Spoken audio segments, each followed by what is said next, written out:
Good morning बच्चों, मेरे YouTube channel Google बाबा में आपका स्वागत है।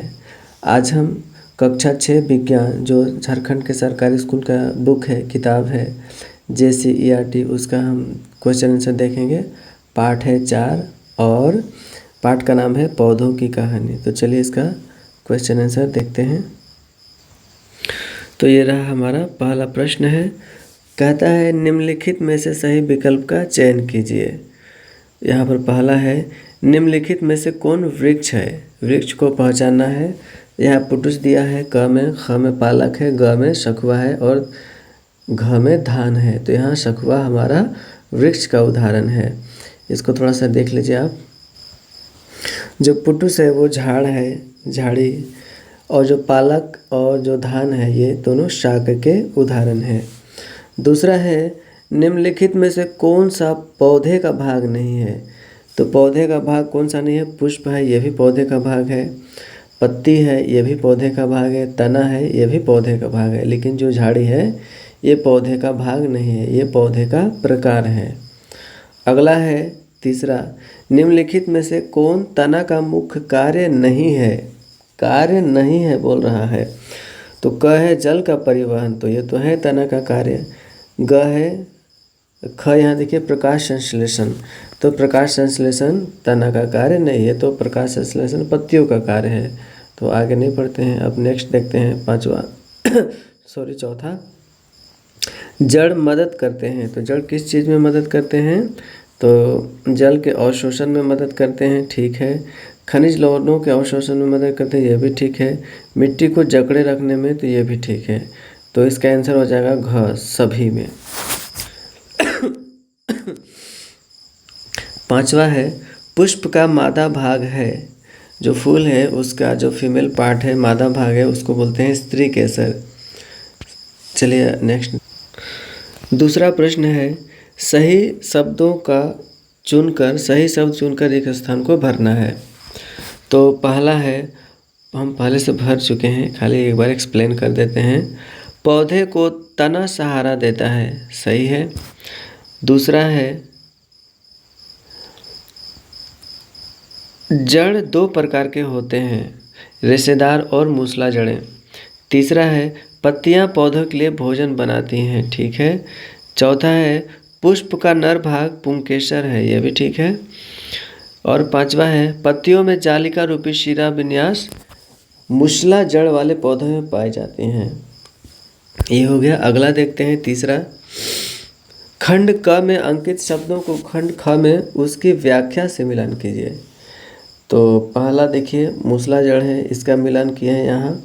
तो जो मूसला जड़ें होती हैं, यहाँ पर दिया हुआ है मूसला जड़ें, वो जालिका रूपी शिला विन्यास वाले पत्तों में पाए जाते हैं। तो देखिए यहाँ पर जालिका शिला विन्यास यहाँ दिया हुआ है। अब दूसरा है फूल। फूल क्या है? वो पौधे का फूल क्या है? पौधे का जनन अंग है, नर और मादा दोनों उसमें होते हैं, कोई में एक लिंगी भी होता है।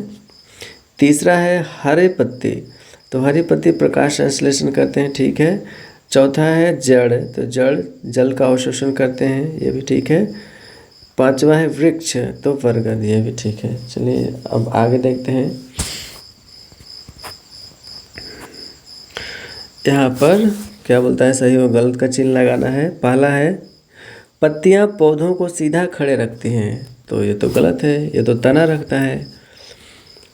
दूसरा है जड़ जल को पत्तियों तक पहुंचाते हैं, ये भी गलत है। जो जड़ जो पत्तियों तक नहीं पहुंचाते, वो तो तना और शाखाएं पहुंचाती हैं। तीसरा है परागकोश पुष्प के स्त्री केसर का एक भाग होता है, तो ये भी गलत है। जो परागकोश है वो पुंकेसर का एक भाग होता है। चौथा है पुष्प के मध्य भाग में अंडाशय होता है, ये ठीक है, सही है। पांचवा है हरी पत्तियों में क्लोरोफिल पाया जाता है, तो ये हो जाएगा, इसका भी सही हो जाता है, क्योंकि हरी पत्तियों में ही क्लोरोफिल पाया जाता है। अब मेन जो प्रश्न उत्तर है इसका वो देख लेते हैं। पांचवा का पहला है पौधे के कौन कौन से अंग होते हैं। तो पांचवा का उत्तर यहाँ देखिए, पौधे के जड़, तना, पत्ती, शाखाएं, फल एवं पुष्प पौधे के ये अंग हैं। ये ज़्यादा कुछ बड़ा सवाल नहीं है। दूसरा देखते हैं, विसर्पी लता और आरोही लता क्या है? तो पांचवा का यहाँ उत्तर देख लेते हैं। अरे पांचवा का दूसरा का पहले है विसर्पी लता। तो वैसे पौधे जिनके तने कमज़ोर होते हैं, ये सीधे खड़े नहीं हो सकते हैं और भूमि पर फैल जाते हैं, विसर्पी लता कहलाते हैं। जैसे मनी प्लांट हो गया। अब बी देखिए, आरोही लता। वैसी लताएं जिनके तने कमज़ोर परंतु आसपास किसी भी सहारे से ऊपर की ओर चढ़ जाते हैं, आरोही लता कहलाते हैं। जैसे कद्दू, नेनुआ, ये सब आरोही लता के उदाहरण हैं। और जो विसर्पी लता है, ये सर्प मतलब सांप होता है। सांप की तरह नीचे ज़मीन पर इधर उधर फैलते हैं। इसका और एग्जाम्पल हो गया जैसे खरबूज हो गया, जो ज़मीन में ही पड़ा रहे। और जो ऊपर जाते हैं, नेनुआ हो गया, कद्दू हो गया, उसको आरोही लता कहेंगे। और यहाँ देखिए तीसरा है पांचवा का, प्रकाश संश्लेषण किसे कहते हैं? तो इसका आंसर है, प्रकाश संश्लेषण वह प्रक्रिया है जिसके द्वारा पत्तियां सूर्य के प्रकाश और क्लोरोफिल की उपस्थिति में जल एवं कार्बन डाइऑक्साइड के प्रयोग से भोजन बनाती हैं। और यह जो भोजन होता है वो मंड के रूप में होता है। मंड को स्टार्च भी बोलते हैं। मंड का दूसरा रूप स्टार्च है। तो अगला देख लेते हैं, चौथा प्रश्न पढ़ लेते हैं यहीं से। पत्तियों के कार्य लिखे। पत्तियों के कार्य लिखना है कि उसके कौन कौन से कार्य हैं। यहाँ देखिए पांचवा का उत्तर है, पत्तियों के कौन कौन से कार्य हैं। तो पत्तियों के कार्य निम्नलिखित हैं। ए, प्रकाश संश्लेषण की क्रिया द्वारा भोजन बनना, ठीक है। दूसरा है वाष्पोत्सर्जन की क्रिया करना, यह भी ठीक है। ऑक्सीजन गैस मुक्त करना, यह भी ठीक है। और भोजन को इकट्ठा करना। चलिए अब अगले आगे देखते हैं। तो लगता है नेक्स्ट है, निम्नलिखित का चित्र, नामांकित चित्र बनाना है। तो यहाँ पर आप देख लीजिए, पहला है पुष्प यानी फूल का नामांकित चित्र बनाना है। यहाँ देखिए पहला नंबर में हम पुष्प का नामांकित चित्र यहाँ बनाए हुए हैं, आप इसको देख लीजिए। और फिर दूसरा है मूसला जड़ें। तो यहाँ देखिए मूसला जड़ का हम चित्र बनाए हैं। और ये भी देखिए गाजर है, ये भी मूसला जड़ का उदाहरण है। तीसरा है पौधे का चित्र बनाना है। और चौथा है पत्ती का नामांकित चित्र। यहाँ देखिए हम ये पौधे का चित्र बनाए हैं, नामांकित चित्र। यहाँ पर यह पुष्प है, पत्ती है, फल है, तना है। और पत्ती का नामांकित चित्र हम यहाँ बनाए हैं, नामांकित चित्र। तो इसको आप बना लीजिएगा। नेक्स्ट हम आगे देखते हैं। सातवां जो प्रश्न है यहाँ पढ़ते हैं, क्या आप अपने घर के आसपास ऐसे पौधे के जानते हैं जिनका तना लंबा परंतु दुर्बल हो? इसका नाम लिखिए, आप इसे किस वर्ग में रखेंगे? तो सातवां का उत्तर देखिए, हाँ, मेरे आसपास ऐसे बहुत से पौधे हैं जिनके तने लंबा परंतु दुर्बल होते हैं। जैसे तुलसी हो गया, घास, टमाटर, मिर्च के पौधे, पालक, साग, सरसों इत्यादि।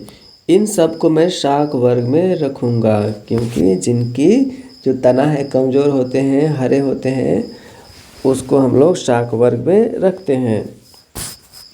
आठवां प्रश्न है, निम्नलिखित में से किन पत्तियों में जालिका रूपी शिरा विन्यास पाया जाता है? पहला दुआ है गेहूँ का पत्ता में कैसा से जो शिरा विन्यास होता है वो कैसा होता है? तुलसी, मक्का, घास, धनिया, उड़हुल। तो यहाँ हम सबका फ़ोटो खींच कर बहुत मेहनत से किए हुए हैं। आप लोग के लिए बहुत मेहनत कर रहे हैं, इसलिए मेरे चैनल को सब्सक्राइब आप लोग जरूर कीजिएगा। अब देखिए आठवां का उत्तर देख लेते हैं। तो गेहूँ देखिए, यहाँ पर इसका जो जालिका शिरा विन्यास नहीं है, ये तो समांतर शिरा विन्यास है। यहाँ फिर तुलसी का देखिए जालिका शिरा विन्यास है, मक्का का भी समानांतर है, घास का भी समानांतर है, और धनिया का जालिका शिरा विन्यास पाया जाता है, उड़हुल का भी जालिका शिरा विन्यास पाया जाता है। अब नवा का उत्तर हम लोग देख लेते हैं। नवा का प्रश्न है, नीचे दिए गए पत्तियों के चित्र में शिरा विन्यास को दर्शाते हुए उसके प्रकार के नाम लिखिए। तो इसमें किस प्रकार का शिरा विन्यास पाया जाता है? घास हो गया, पीपल हो गया और उड़हुल हो गया। शिरा विन्यास कहने का मतलब है यहाँ पर जो आप पत्ती में इस तरह से जो लाइन देख रहे हैं, इस तरह से ये किस प्रकार का रहता है, उसी को शिरा विन्यास कहते हैं। 9th का आंसर हम लोग देख लेते हैं। यहाँ देखिए, घास है, इसमें समांतर शिरा विन्यास होता है। मतलब कि ये जो आप धारी धारी जो देख रहे हैं ना, इसी को शिरा विन्यास कहते हैं। यहाँ पर इस तरह से पाया जाता है। और जो पीपल हो गया, इसमें जाली का शिरा विन्यास पाया जाता है।